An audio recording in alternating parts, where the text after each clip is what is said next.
ఎరా మరి 5 రూపాయల చిల్లర కోసం ఇలాంటి దిగజారుడు పోస్టులు వేయకండి. చూడటానికి చాలా అసహ్యకరంగా ఉంటుంది. అమెరికా అధ్యక్షుడిగా పనిచేసినటువంటి ఒబామా గారు, అదేవిధంగా గూగుల్ సీఈఓ అయినటువంటి సుందర్ పిచాయ్ గారు లాంటి వ్యక్తులు ఫోటోలు దిగటం కోసం డబ్బులు వసూలు చేస్తారు. వాళ్ళు ఏమన్నా అంటే ఎవరైనా డబ్బులు ఇస్తే వాళ్ళు ఫోటోలు దిగా ఫోటోలు వాళ్ళకి ఇస్తారా? అరే మీరేమన్నా ఒక ఆరోపణ చేసేటప్పుడు కనీసం సిగ్గు శరం ఉండాలా వెంకటరెడ్డి? ఈరోజు కూటమి ప్రభుత్వం మీద ఏం బురద వేయాలో తెలియక, ఆ కూటమి ప్రభుత్వం చేస్తున్న పనుల మీద దేని మీద నిందలు వేయాలో తెలియక, ఎటువంటి ఆరోపణలు చేయాలో తెలియక ఇలాంటి దిగజారుడు పోస్టులు వేస్తున్నారు. మీరంతా కూడా సిగ్గు శరం లేకుండా. జగన్మోహన్ రెడ్డి ఇచ్చే 5 రూపాయల చిల్లర కోసం ఇలాంటి చిల్లర పోస్టులు అవసరమా?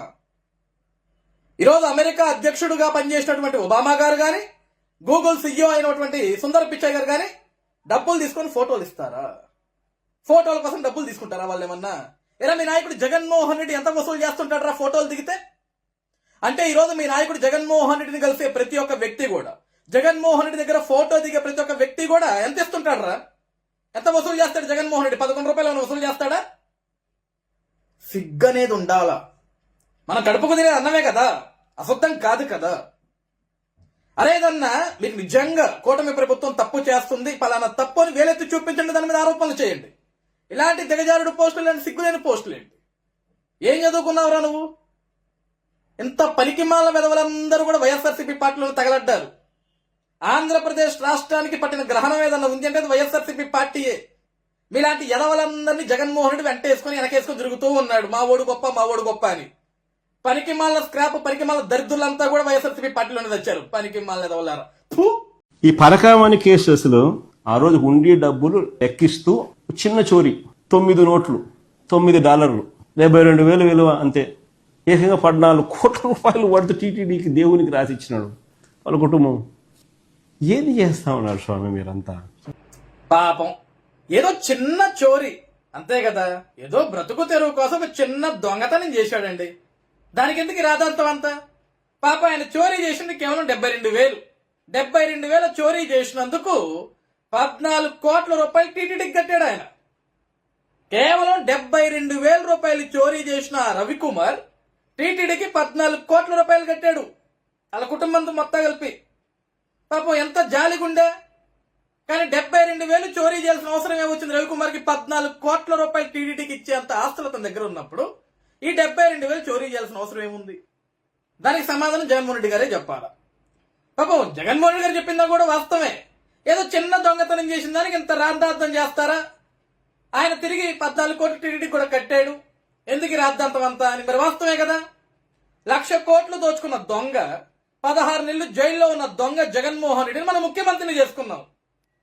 అలాంటిది కేవలం 72,000 కొట్టేసినోడు పాపం తిరిగి 14 కోట్ల రూపాయలు టీటీడీకి కట్టినోడిని పట్టుకొని మనం దొంగ దొంగ దొంగ అంటే, జగన్మోహన్ రెడ్డితో పోల్చుకుంటే అంత పెద్ద దొంగనాయన, అంత పెద్ద నేరం చేశాడు జగన్మోహన్ రెడ్డి కంటే. ఏంటండి మనం కూడా ఆలోచించాలా. పాపం రవికుమార్ చేసిన చిన్న దొంగతనం ఏదో చిన్నది, ఆ చేతికి దొరికింది తీసుకెళ్లాడంతే. ఆ సీసీటీవీ ఫుటేజ్ కూడా దొరకపోయింది అనుకో, ఎంత దొరమాదిరి తిరిగేటోడు రవికుమార్ కూడా. ఈరోజు జగన్ తిరగట్లే సిగ్గు సెరవ లేకుండా. 5 నోట్లు దొరికినాడు, 72,000 విలువ అంతే. ఏకంగా 14 కోట్ల రూపాయలు వర్త్ టీటీడీకి దేవునికి రాసిచ్చినాడు వాళ్ళ కుటుంబం. ఏది చేస్తా ఉన్నారు స్వామి మీరంతా?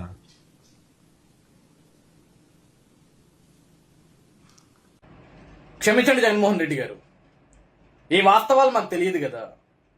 ఇప్పటి వరకు దొంగతనం చేయడం అంటే చాలా పెద్ద నేరమేమో, అది చాలా పెద్ద తప్పేమో అని అందరూ అనుకునేటోళ్ళం సార్. కానీ ఈరోజు మీరు మాట్లాడిన ఈ మాటలు చూసిన తర్వాత దొంగతనం చేయడం పెద్ద నేరమేమి కాదు, దొంగతనం చేసి పట్టుబడటమే నేరం. పాపం ఆ రవికుమార్ పరకామణి కేసులో ఏదో దొరికిన రోజు కేవలం 9 నోట్లతో దొరికాడంటే మీ లెక్క ప్రకారం 72,000 రూపాయలు అంతే కదా. పాపం దొరికిన తర్వాత 72,000 దొరికిన తర్వాత అతను ఏం చేశాడు? పాపం 14 కోట్లు తిరుమల తిరుపతి దేవస్థానానికి రాసిచ్చాడు. వాళ్ళ ఆస్తులు వాళ్ళ కుటుంబం అంతా. ఒక 120 కోట్లు మన పార్టీకి రాసిచ్చాడు, అంతేగా జగన్మోహన్ రెడ్డి గారు.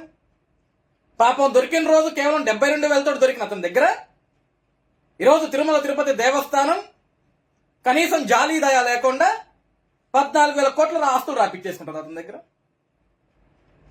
మనకంటే మానవత్వం ఉంది, వైఎస్ఆర్సీపీ పార్టీ కంటే జాలి, దయ, మానవత్వం ఉంది కాబట్టి కేవలం 120 కోట్లు రాపించుకున్నాం అతని దగ్గర నుంచి. కేవలం 120 కోట్లు రాపించుకున్నాం అతని దగ్గర నుంచి, అంతే కదా. సిగ్గుండాల. భగవంతుని సన్నిధానంలో, భగవంతుని సేవలో ఒక పనికిమాలిన వాడు కొన్ని కోట్ల రూపాయలు దోచుకొని అడ్డంగా దొరికితే ఆ దొరికిన వాడితోటి కూర్చొని బేరసారాలు చేసుకొని వాడి దగ్గర నుంచి డబ్బులు రాపించుకొని ఎక్కడో కొంచెం టీటీడీకి రాపించి కేసుని మీరే మీకు రాజీ చేయించుకొని ఆ విషయాన్ని బయటికి రానివ్వకుండా చేసి ఈరోజు ప్రభుత్వం మారిన తర్వాత ఆ దొంగతనం విషయం బయటకు వస్తే టేక్ ఇట్ ఈజీగా మాట్లాడుతున్నావు. నువ్వు ఏంటబ్బా ఇదంతా ఓ రాద్ధాంతం చేస్తున్నట్టు మాట్లాడుతున్నావు. వాడు చేసింది తప్పు కాదా? దొంగతనం చేయడం తప్పు కాదా? దొరకడం తప్పు కాదా? శ్రీవారి సన్నిధానంలో భక్తులు ఏదైతే విరాళాలు ఇస్తారో ఆ విరాళాలు దొంగతనం చేస్తారా? కొన్ని కోట్ల రూపాయలు గడించుకుంటారా? దాచిపెట్టుకుంటారా? అతను దోచుకున్న సొమ్ము నుంచి మీ పార్టీ 120 కోట్ల రూపాయలు మీ పార్టీకి సంబంధించిన వ్యక్తులు రాపించుకుంటారా? సిగ్గనేది ఉండాల. ఇంకా ఎందుకు దిక్కుమాల స్టేట్మెంట్లు, దిక్కుమాల ప్రెస్ మీట్లు? ఎన్నిసార్లు కాంగ్రెస్ ఉమ్మాల నీ మీద, ఆయన బుద్ధి జ్ఞానం రాదు. ఎంత చులకన భావనగా, ఎంత హీనంగా, ఎంత ఈజీగా మాట్లాడేస్తున్నావు. ఎందుకబ్బాయి రాద్ధాంతం అంతా అంటే అంతేలే, నువ్వన్నది కూడా వాస్తవమే. దొంగతనాలు చేయడం పెద్ద నేరమేమీ కాదు. కానీ అలా దొంగల్ని నమ్ముతున్నాను చూసినావా, అది మా తప్పు. నువ్వు ఒక పెద్ద దొంగవి, 1,00,000 కోట్ల రూపాయల ప్రజాధనాన్ని దోచుకున్న దొంగవి, 16 నెలలు జైలు జీవితం గడిపించిన దొంగవి. అలాంటి దొంగని ఆంధ్రప్రదేశ్ రాష్ట్ర ప్రజలు నమ్మి 151 స్థానాలు ఇచ్చి ముఖ్యమంత్రి పీఠం మీద కూర్చోపెడితే దోచిన సొమ్ము సరిపోక ఆంధ్రప్రదేశ్ రాష్ట్రాన్ని అడ్డం పెట్టుకుని అప్పులు తీసుకొచ్చి కొన్ని 1,00,000 కోట్ల రూపాయలు మళ్ళీ వెనకేసుకొని ఈరోజు ఓడిపోయిన తర్వాత బెంగళూరు ఎలహంకా ప్యాలెస్ లో పడుకొని హ్యాపీగా పబ్జీ గేమ్ ఆడుకుంటున్నాం. నీలాంటి దొంగనే నమ్మిన ప్రజలమయ్యా మేము. ఫస్ట్ మాకు బుద్ధి ఉండాలి, మాకు సిగ్గుండాల. నీలాంటి ఒక అవినీతి పరుని, ఒక దొంగని నమ్మి నీ చేతికి తాళం ఇచ్చావు 5 సంవత్సరాలు.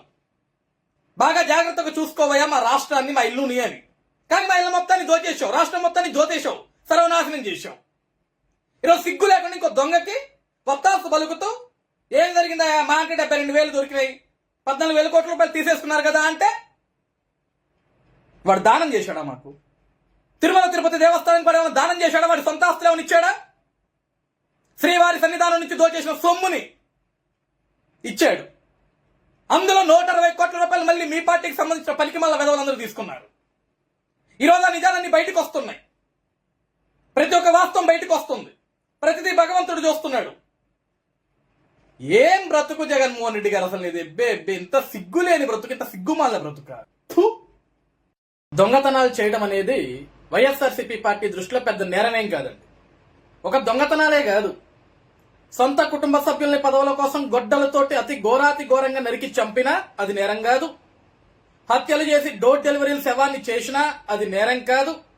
చిన్న పిల్లాడని కూడా చూడకుండా వాడి మీద పెట్రోల్ పోసి తగలబెట్టారు చూశారా, అది కూడా నేరం కాదు.